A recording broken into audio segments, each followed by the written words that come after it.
Hi, Reddit. I'm posting here in the hope that someone can give me some advice, share their experiences. I don't know. I'm just completely at a loss. I feel like my heart has been ripped out. My fiancé, let's call him Jake, and I have been together for 7 years. I don't know a life without him. I met him at university, we stayed together past graduation, and moved into a flat which we bought together 2 years ago. He proposed last summer and we were set to wed in July 2017. We have had very few problems until now. My sister, let's call her Sarah, is an extremely volatile person. Growing up, I doted on her completely, but she had a lot of personal issues that made our home life turbulent. Her childhood was very different to mine. My parents had very little money. They were on the brink of a divorce. My dad was physically violent on a number of occasions. Whilst things improved drastically in the years after I was born, she has an abundance of problems that stem back to this. My parents feel a lot of guilt about Sarah's upbringing and used to let her get away with some shocking behavior. Sarah had the same boyfriend for as long as I can remember. They dated from when they were 16, and their relationship was toxic. They habitually broke up and got back together. When they were good, they were crazy in love. But more often than not, she would have these insane arguments, sometimes physical, with him, then take out her frustrations and despair on myself and my parents. I remember spending many nights lying by her side in bed while she cried so hard she would retch. After their arguments, she would throw plates and glasses at the wall, hit herself. Sometimes she would hit me and my parents too. It was like he was a drug to her, and she was emotionally stunted and didn't know how to see anything past their relationship. 2 months ago, her boyfriend called things off for good. I don't know what gave, but after nearly 2 decades together, he finally had enough. He booked a one-way ticket to another country, changed his number, deleted all social media profiles, and essentially disappeared from Sarah's life. To this day, she still won't explain what caused this, but it was long overdue. To say Sarah was devastated is an understatement. She moved out of their shared rented apartment and in with my parents. I would visit her most days after work, where she would flit in between explosive rage to an almost catatonic silence, staring at the wall with tears streaming down her face.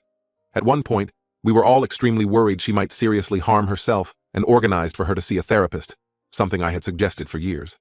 Of course, she backed out days before her appointment, and there were no consequences.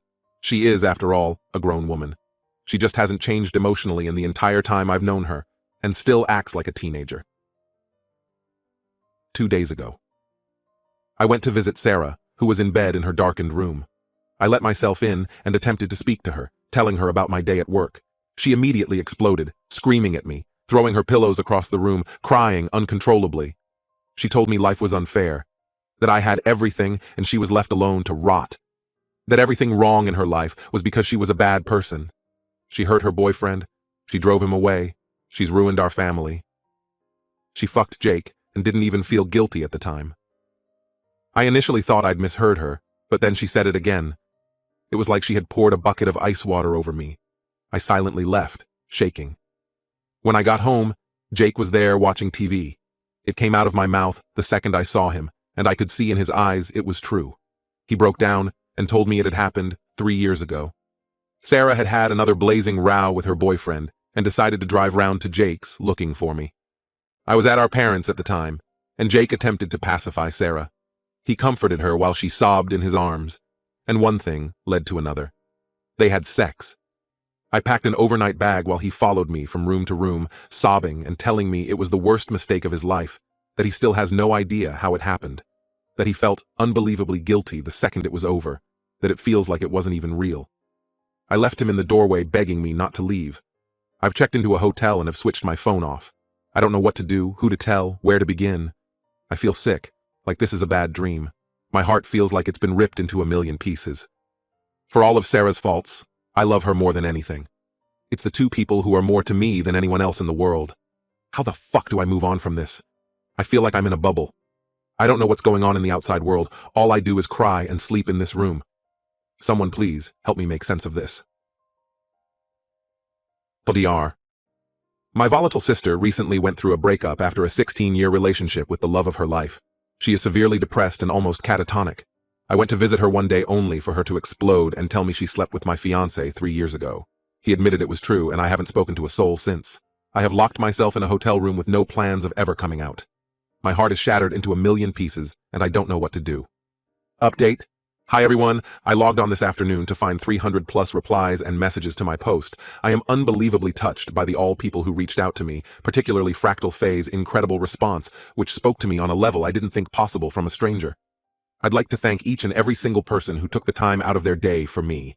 I was so overwhelmed that I've not responded to a single one as of yet, but it is truly, truly appreciated. Now on to the update. It has only been a day or so since I made my post, but it feels like I'd been in that hotel room for weeks, crying in the dark, buried under the covers. At some point this morning, I decided to draw the curtains open and let the sunlight in.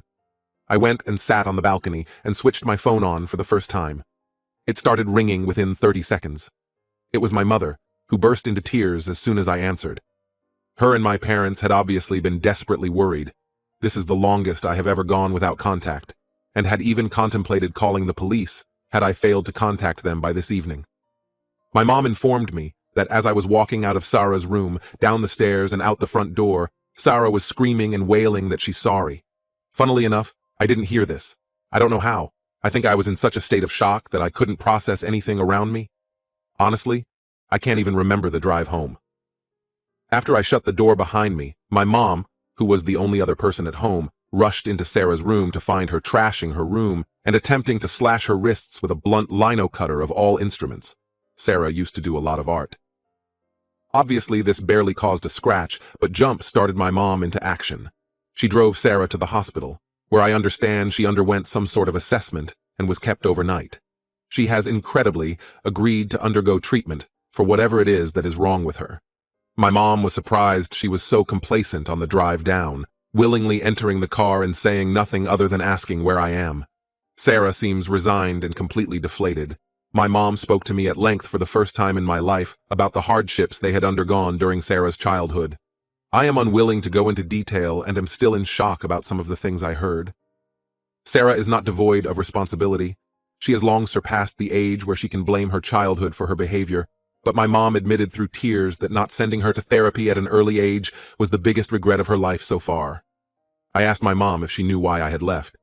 She admitted that she had known since Sarah's ex left 2 months ago.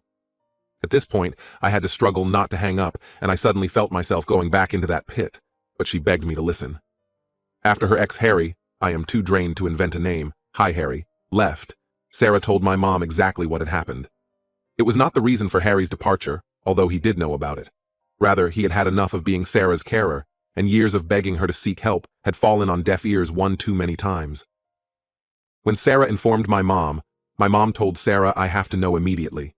Sarah refused to tell me, and I still don't know why she changed her mind in that moment. My dad doesn't know for anyone wondering, and thinks I've left as I've also finally had enough of Sarah's behavior. Now here is where the home truths came out. I asked my mom if she knew the details. She was reluctant to tell me anything, stating that it had happened and that was all I needed to know. But I told her I refused to step foot in the house until I knew everything. She then proceeded to tell me that a few months before they slept together, Sarah and Jake had kissed at my dad's 60th birthday party. It was a large family gathering with a lot of alcohol involved. I remember Jake getting very drunk with my cousins. Sarah had a crying tantrum prior to arriving as her and Harry had an argument, and he refused to come. She called me sobbing before she arrived. At some point during the night, Jake asked her if she was okay and hugged her, and once again, one thing led to another, and they shared a kiss in the kitchen. Sarah told my mom that they were both immediately remorseful and vowed never to speak of it again, but Sarah deliberately sought him out the night they slept together, knowing he was unlikely to turn her down. She openly admitted she did it to get back at Harry, who had cheated on her during one of their many infamous breaks. I don't think I even entered her thoughts. At this point, I'd heard enough. We'd spoken on the phone for over 4 hours, and I felt mentally drained and physically sick. Any hope I had of salvaging my relationship with Jake has completely gone. I feel the last 3 years have been tainted by their betrayal, and the many years before that, I wonder, did he like Sarah this whole time? Part of me doesn't even want to know.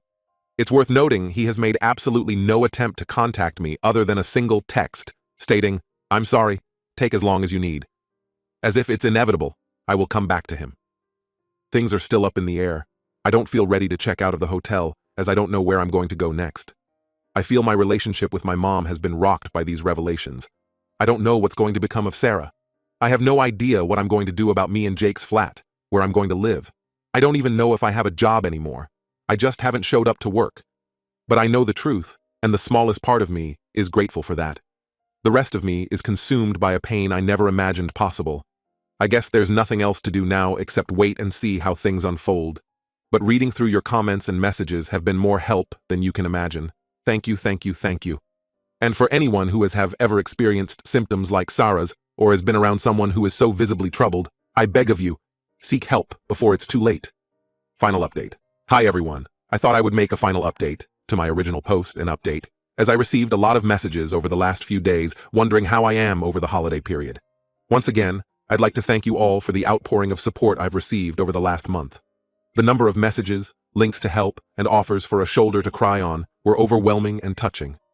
I apologize if I never got round to replying to them all. The last few weeks have been a blur, but I am eternally grateful nonetheless. So, after my conversation with my mom, where I found out she had known about Jake and Sarah, I went back to square one. I switched my phone off again and retreated back into my hotel for a further 5 days. From the comments on my last post, I should clear up one thing. My mom hadn't known about Jake and Sarah from the very beginning. Rather, Sarah had told her about it at the time of Harry's sudden departure, meaning she had known a couple months before I did. Eventually, I decided enough was enough and decided to call work. My boss wasn't angry or even surprised to hear from me. My mom had called him after our conversation and told him there had been a family emergency and I would be unavailable for the foreseeable future. He advised I take to the end of the week, but would have to come to a meeting if I required any more time off work than I had already given myself.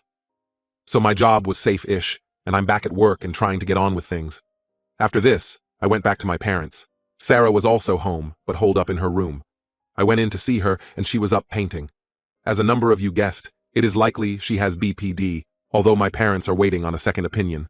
She is going to counseling weekly and seems slightly better. She broke down in tears when she saw me, and we had a long talk, where she spoke to me in depth about how truly consumed she was by her and Harry's toxic relationship.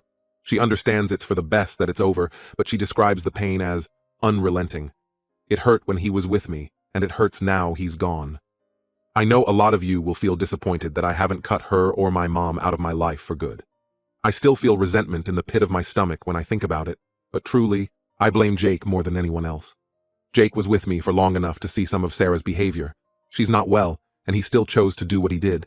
It is a slow process, but she's my sister, and I can't cut them out of my life forever. It will never be the same again, but maybe that's a good thing. My dad, who had been newly informed on the proceedings, drove to my apartment and gathered some clothes and an overnight bag. Jake was not home, and my parents have not heard from him since I left. I have no idea where he is, and neither he nor his family have attempted any contact with me since this came out. His social media profiles have disappeared, and I have not attempted any contact with him, his family, or his friends. I began the slow process of telling my friends last week. I did not explain what happened, other than to say Jake was not the person I thought he was. They have all assumed cheating, but there is no reason for them to know who was involved. I have switched back and forth between staying with my parents and sleeping at my apartment. I sleep on the sofa bed as the memories are too painful at the moment. I am in the process of looking into selling the place, however.